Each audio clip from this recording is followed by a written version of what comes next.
Hi, good afternoon. What's happening? I hope you're able to hear me. Look, the word is salad, salary, salt ka sal hai. So, does that mean Romans were getting paid in salt? You would have read about this, right? That legions and soldiers were getting paid for their services with salt. A very flavorsome idea. But no, that's a myth. That's not how actually it was working. So let me first just make sure that the streams are working. So you are able to see both of them. And yes, so it's all on. If you are here, please come say hi to me so I can know that you have joined. Um, wow. Okay. So unfortunately, I can't see you chatting with me. Man, so much of rhyming going on. So no problem. When you come here, just chat and say hi. So I'll be able to see you, and then we can carry on our conversation. Cool.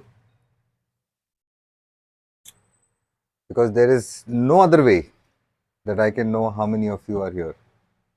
So I'll wait for a couple of you to join in and then we'll start. So today's conversation is about how to feed the army, any army.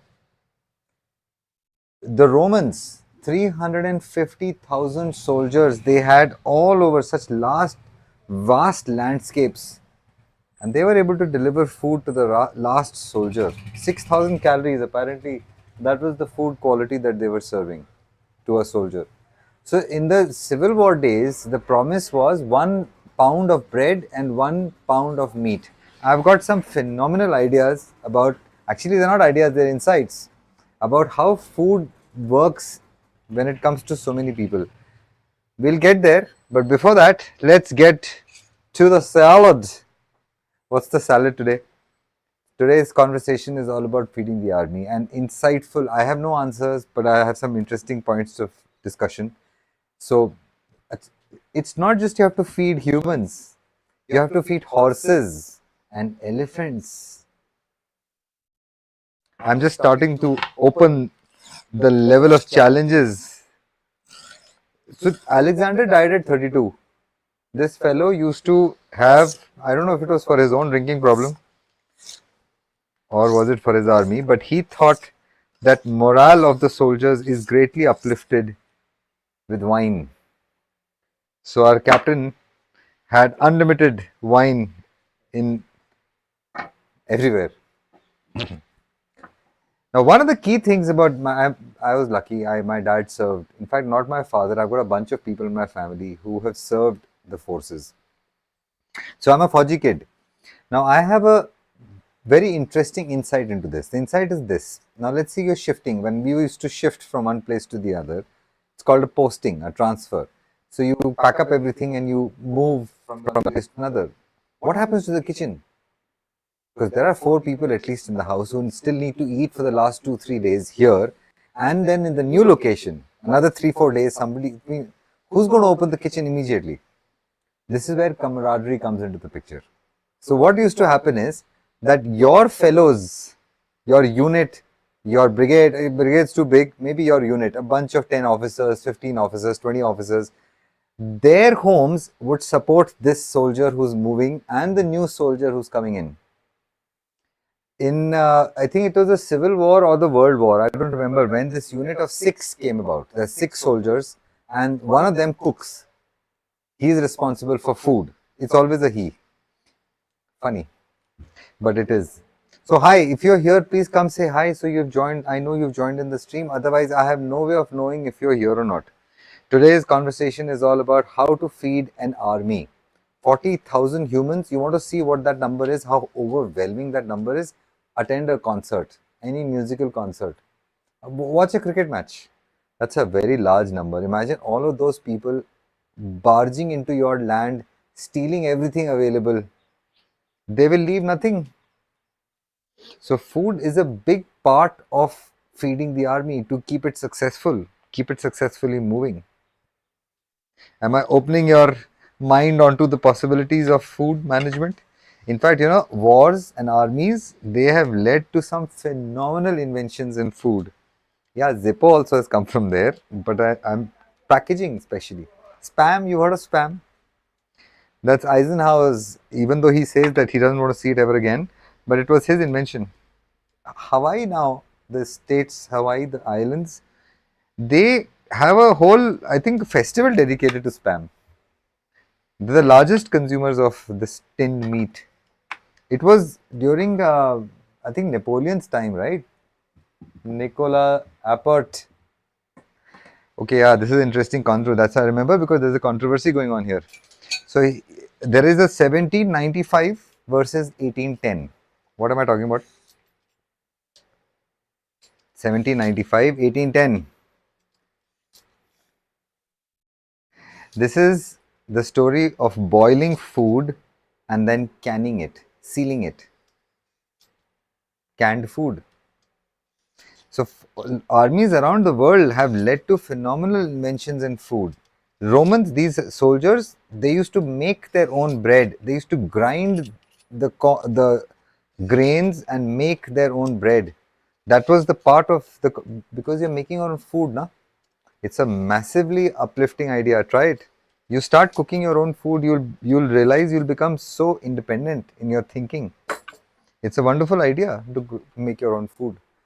So coming back to that camaraderie story, now what that used to do is you used to make sure that there was always somebody who will send you food. If you go to a new location, there will be someone who will take care of you there. Okay, and that's what is happening. So one of our neighbors, they are moving out to a new location. So we are sending them food, and I'm responsible for the salad. Therefore, I have to keep it conservative. This high risk, high return stunts that I keep trying to pull off, they have to pause for one day. Today's salad is going to be very banal. The word is banal. It means simple. Yes, I'm not going to try, but I'll still cut it my way. So, actually, I'm thinking we'll do the salad in a little block, like a chunky. And by the way, look at this. Do you remember this? Mother, father, baby, all three of them are here. We'll get to the pickle in a bit, but for now, let me just see how this comes out. These are big blocky level pieces of the cucumber. Remember, sharp knives, that's the only way. We are looking at reducing our effort, right? The idea is to have a fun, intelligent, fun experience while we are here. That's why we have come here. Yeah, okay, sure, I know. A lot of people, in fact, I'll tell you what, a lot of people, you must check out what Abraham Hicks has to say about it before you judge me. But let's focus on the salad right now. And today's story is all about how to feed an army. So I told you, it's not that you have to only think about your animals, your humans. You have to think about your animals also. Your horses need to be fed. The elephants need to be fed. You may have dogs. So you're getting it. The food has to be carried. So these Mongols, the Genghis Khan tribe, they would be on the horseback for days. There is a lot of, obviously there's not a documented story, but people wanted to know. So some historians, they came up with this idea that they used to eat dried cured meat. How? They would put this meat between the saddle and the horse's back. So the pressure, the heat, the salt from the sweat of the horse. I don't know who comes up with these ideas, but apparently this is how they used to preserve their meat. But I'll tell you what, half of it is crap. They would just go around pillaging, murdering, killing whatever they would find and they would eat. It's killing a goat would feed easily 4 or 5 humans, maybe more, if you can get your hands on it. And these guys can kill humans, so killing a goat isn't that difficult. You're getting what I'm saying? Even that celery idea, no, that it comes from salt, that's not true. Roman legions were not, nobody will work for salt, but yeah, it's good, but salt can be still obtained. It's not that difficult to get. But the idea behind, they were getting paid in coins and in grain, processed grain and coin. Land and all was only for the top echelons of the army, of their fighting forces. And these were mostly people who were already from lineages of wealth. So, have you not noticed, if you look at World War II photographs of German soldiers, senior German soldiers, you will notice they have a, listen to this, they have a scar on their left side and their faces. A lot of them, not all of them, but a lot of them. You noticed? You know where they're coming from? These are all rich families, boys from rich families who engaged in a sport like fencing. And these are injuries from that sport. Because these boys made for Hitler used to just make them the commander of West Africa. This young 21-year-old lad will be leading 50,000 soldiers and they'll just pillage the whole place down. They had very good ammo. Plus, they had what? You know this. What did they have? They had unlimited ammonium nitrate. Where was that coming from? Till they didn't start making it. Once they started making it, they had so much that they waged another war. First World War I was less, they had less bombs. Anyways, so let me tell you, can you tell me an invention? Something that has been brought to us as a gift by armies. As in food innovation, yeah. I'm talking about food packaging. Sorry, I don't know if you're here or not. You'll have to come and say hi to me on the chat. I hope the stream is working for you. You're able to see it. If you are not, you'll have to chat and tell me. Okay. Just say hi so I know that you've joined in. The story is about what? The story about how armies around the world have brought innovation to him. So today's salad is supposed to be conservative. Very simple. Cucumber, tomato. These are home tomatoes. Let's see. I'll cut rings, huh? I think rings is a good idea. They always go well. But they have to be thick. They're not the sandwich types. In the sandwich, you cut them really thin. Either ways, you still need a sharp knife. Wow, look at this. You know, the tomato is so nice and firm.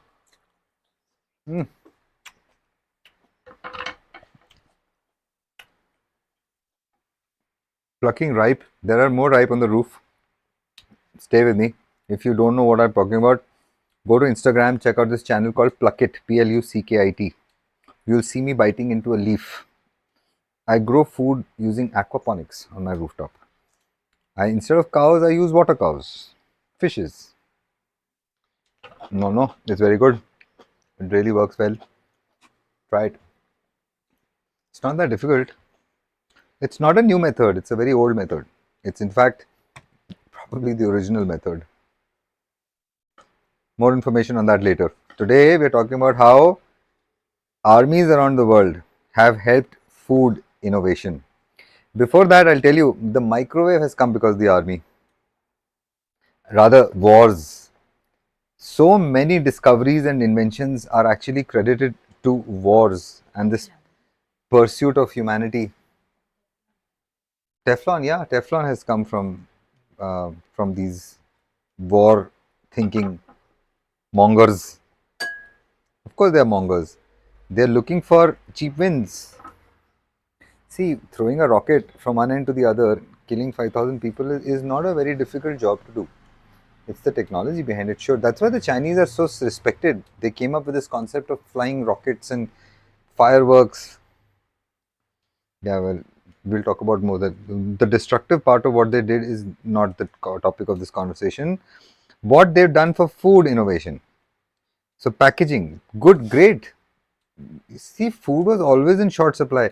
Okay, another challenge of feeding your army: land, sea, and air. You have to worry about your soldiers at sea. They get a nutrition deficiency they'll have. How do you resolve that? So the challenge of feeding an army, it doesn't just stop at supply chain. What happens if the supply chain fails? In Stalingrad, when they had this fellow during, I think it was Stalin, he only had these soldiers, all the civilians got locked out. Almost 1 million people died of food shortage. I have some very interesting stories to tell you about food and the army, but I think I'll reserve that. You've heard of the word MF? You know where it comes from? Okay, I can share this with you. So what is happening was these GI soldiers, American GI soldiers, they were being airdropped into France, and their food supply was cut off. France food supply was cut off by Germany. So these Germans, they were not allowing food to come into France. Hi Shaz, what's up? How are you? Welcome to see you back here again. Good that now we're talking. Your order has not come in, Shaz. I don't know if you must have got an email from us as a confirmation. Please forward that email to me. I'll look into the matter. Today's conversation is about what food innovation armies have brought to us. So one, I'll tell you, boil it, seal it. Boil the food and then seal it. Canned food. It can. The food can. It can stay long. Food was such a big deal, that Hitler tried doing it. He tried offering vegetarian food to his soldiers. It was met with near mutiny. They said, no, food is food. They built the entire civil war with this promise. 1 pound of bread and 1 pound of meat. Of course, they were not getting that much. But that was a promise under which they recruited all the new boys. The story of food goes back a long way. So I was telling you the story of MF. And it's cool. We are all adults here. Yeah, MF. The beautiful swear word. Now, where does it come from? There are a couple of historical references, but this is probably one of the interesting ones. It became a slang in America, and it was used derogatorily, in a derogatory format. As in, not everybody would prefer to be called an MF. Where does this come from? So what was happening is, this is just during Second World War, Germany has blocked out food. France has no food. Everybody's, if I stop, the stories stop here, 1:30, come back, join me again. I'm doing live stream of the Kaiben making. But that I can't chat that time. So then we'll do this tomorrow. Because I'm on a clock. I need to send this lunch over. The salad, I'm only contributing on the salad. And then I've got to start the Kaiben making. So coming back. Okay, food is not reaching. Now the father has gone. The mother and her 3 kids are starving in the farm. They don't know what to do. They have no food. But this American GI soldier, he's got food. He crosses over the line of morality and he gets called. So that's one of the 2 stories that I know of where this word comes from. Yeah, of course. Food is a currency. That is the currency. Now, we're doing onions, so we're going to do onions. Rings. Does it ring a bell? This is a salad onion ring, okay? So it doesn't cut too thin. You leave it maybe 2 mm, 3 mm in carpentry terms. But carpenters also do the same thing. They also use metal. They cut and we eat those cuts as chefs, or we feed them. I'm not a chef, sorry. I meant to say as cooks. It's such a glorified word. Okay, that is a terrible cut, but it's okay. It's fine. And coriander. Very traditional conservative salad today. In India, it's called salad. SALAD. Salad. And it also has the same first vowels as a salary. Sal. That's the word salt. So there was this myth floating around. It caught it in 1900s. It really picked up, meaning to say that soldiers would get paid in salt. Quite a flavorsome idea, I would say, but not true. They were getting paid in coin and grain, which is probably more valuable, because salt you can score. You could go to the ocean, collect some water. There is enough salt in rocks. Salt is not impossible to get, but grain. So these guys used to make their own food. Okay, they made their own food. That was the part of. So they would grind. Uh, I'm just thinking of whether I think I should break this. They would grind the grain, make their own bread. This was part of the culture in the army, in the Roman army, and it carried on for a long time, even till recently. But now it's a totally different ball game because there's a whole department that is responsible for feeding you.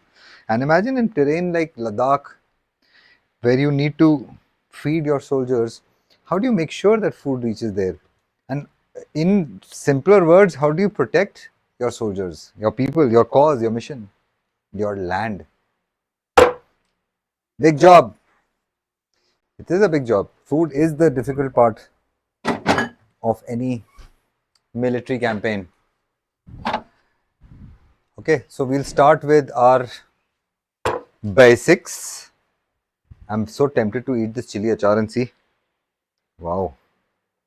These are 3 types of chilies. If you didn't see this, please check it out. 2-3 days ago, I made this salad achar. We'll start with kakri. Little kakri. Just little. Just little. Then I'll add some balsamic. Just little.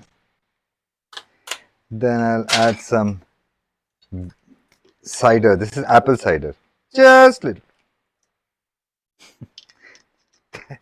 Then I'll add some salt, pepper, oregano, and no chilies. Okay, you know what I forgot? I forgot to get the chilies from the roof. And if I run out now to get them, I will lose my vocal connection. So I'm sorry. This will have to be done tomorrow. Or else I'll just put it later. You will not be able to see it. Before I send the salad over, I can put some chili in it. Some salt. Okay. And some pepper. Now I will add some cayenne to this. That's going to be the main salad kick. It always tastes nice. I'm telling you, this is the good part of cayenne is that, and especially the butter, not just the oil. The oil is also very good, but the butter tastes very nice, very nutty and okay. This is gone in. I was thinking I will add some sesame oil. What do you say? I think it will taste nice. I think black sesame oil will taste better. Black sesame has a little bit more bitter taste. The white sesame oil, that's got a less intense flavor. The black sesame has more intensity in its flavor. Have you tried cooking with both of them, Shals? Have you tried cooking with both of them together? Have you noticed any difference in flavors?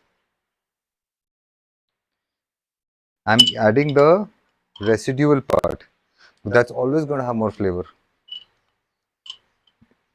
I'm making more of this cayenne oil today. So if you want to see how it's made, please come and check it out. But as I told you, your order has not come through, at least not to my knowledge. If you got an email, then you please forward that email to me. I will investigate and get to the bottom of this. Why is your order not reflecting in our... See, your order has to come through. Only then your bottle will be prepared. I don't make and store this. This is made to order. Yeah.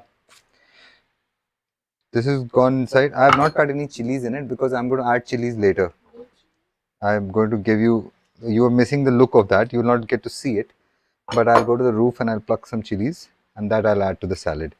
So I'm not adding any chilies here. I sometimes use white sesame oil. Yeah, white sesame too is very nice. I have tried white sesame. In fact, if you're cooking Southeast Asian food in any way, rice or noodles, use sesame oil. Don't use olive oil. Don't use mustard also is very nice. Or you can use peanut oil. I live in Maharashtra. Peanut oil is standard here. For the rest of you, I don't know if you're here or not. So if you're here, please come say hi. I'm so sorry I keep repeating it again and again. But that's the truth of the matter. My systems don't tell me who is signed in, who's not signed in, or who's not joined in.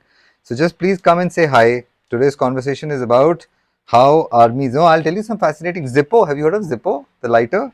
That has come from the army. Tupperware. Mm, I'll tell you a couple of other kitchen utensils. So many packing things. Energy bars. Those protein chocolate bars that we eat. That's an army invention. Tea bags. That's an invention of the British Army. They came up with this idea of being able to carry. They implemented it in India only first. We were the largest army. The Indian army was the biggest British army, largest in number. Dehydration, cold freeze, milk powder has come from them. The need to take food with soldiers for long distances. It was the military campaigning is actually the cornerstone of every corporate success story. Everything. It starts with military because so many humans, no? The moment you bring humans together in an area, you are asking for conflict. So you need to do everything to protect that conflict internally. I'm telling you, Hitler tried to sell vegan food to his soldiers. And they said, look, send the meat or else we are quitting. No, it was not like you can't whip them and make them work. That is not, that's a wrong imagery that they have portrayed to us. Where the Egyptians were whipping people and making them work and all. Aisa nahi hai. They had hired the best engineers. They were treating them with bread and beer. Standard startup food, pizza and beer. Yeah, they're all smart people. These are all ancient things. That's why I keep telling everybody, if you just look slightly behind in history, humanity will become so clear. We are the same. It's the same. Everything is same. There's a guy called Morgan Housel who's written a book, bestseller book called Same as Ever. If you've not read it till now, please go and read it. You will love the book. His anecdotes, his examples are just spectacular. Everything he's sharing.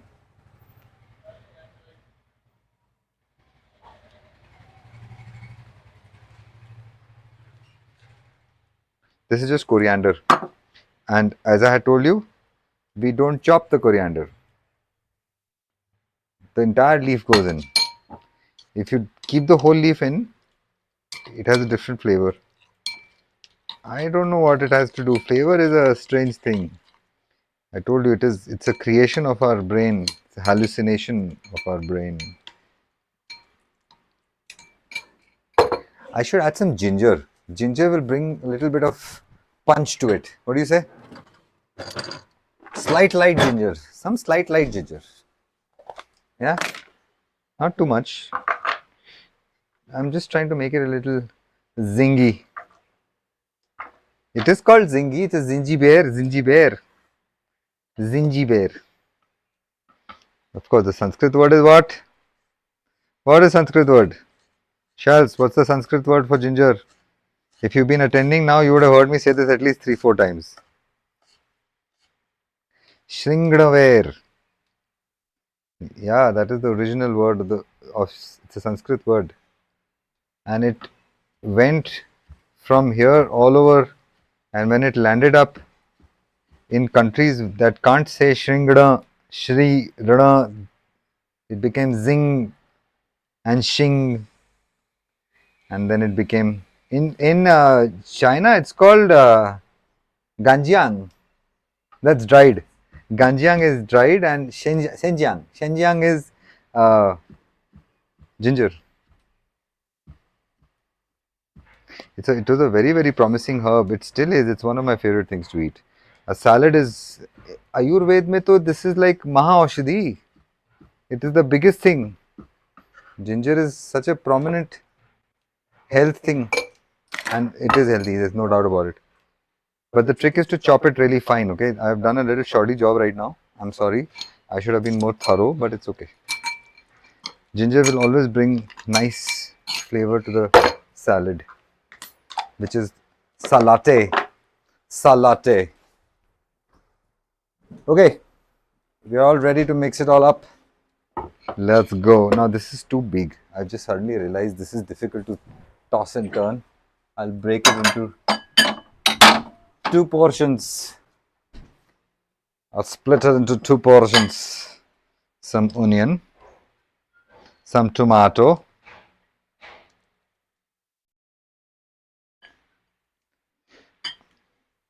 it's like going rummaging through stuff. Some cucumber,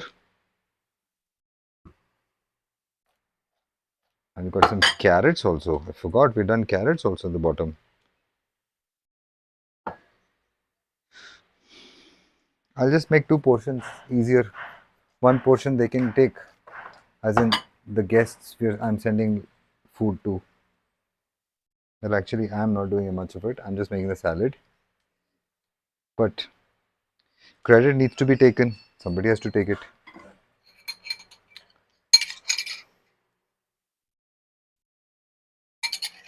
Smelling very good. Cayenne smell is really something which, I mean, I don't know. Charles, you have to start eating it, then only you'll know. So please, today's pressing, and I don't think I don't see any change in the roster today. So I don't think your order has come through. You might want to just take action on it quickly. Once I start, in fact, it's already over. The pressing mix is already made, but I'll usually can spare a bottle. I'll send for you. Start, don't wait. This is top food. Why should you not eat this? And grow fitter, stronger, bigger, better, faster, and younger. Younger.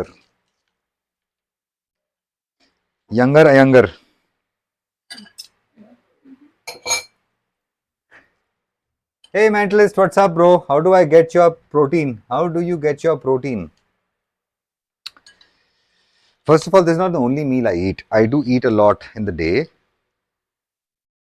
I'm leading you on to something. You'll enjoy this. The gluten is a protein. So when people started questioning these guys and said, listen, you've been saying gluten is bad for us, but gluten is a protein. What did these guys say?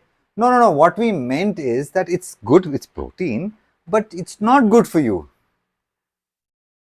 So how do you know what's good and what's bad? How do you know what has protein or not protein? Good na? The question, you can only figure out the value of that food after it has gone in. Your body decides the value of it.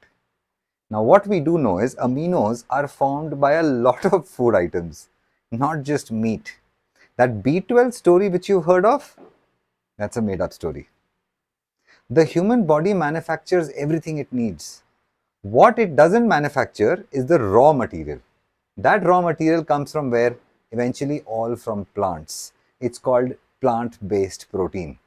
That is the original protein. So to answer your question, my Kaiben brings me this oil that I eat, which is seeds that are crushed and I get food out of it. I eat its husk. That's got a lot of protein. I will make sure I'll eat some kind of egg or some animal product, cheese, butter, I'm always eating an animal product. I can't eat my own animal, so I have to eat some other animal. Yeah, but I eat meat that way. So I just wanted to share this note for you. Don't think of meat as a source which is being told to you. Your body will figure it out. That's the reason why a lot of humans don't eat chicken. They're eating chicken. You saw the story of the black chicken? I don't know where it comes from. You've seen that black chicken story? They're claiming 30. You know, in India, we get packets of food. They're snacks. They're basically it's plastic, bro. 20% more protein. It's written right across. And I've seen people buying we'll buy that one because that says 20% more protein. I'm glad that you brought this up. So to answer your question, I get my protein from as many. See, the trick is eat as much as you can, as much as you can. Don't restrict yourself. We are the beings of light. We are supposed to consume everything. We're supposed to consume the light and the air. And nothing of that will make any sense if the digestive system, which is a neural function, is not working well. I knew this is going to be good.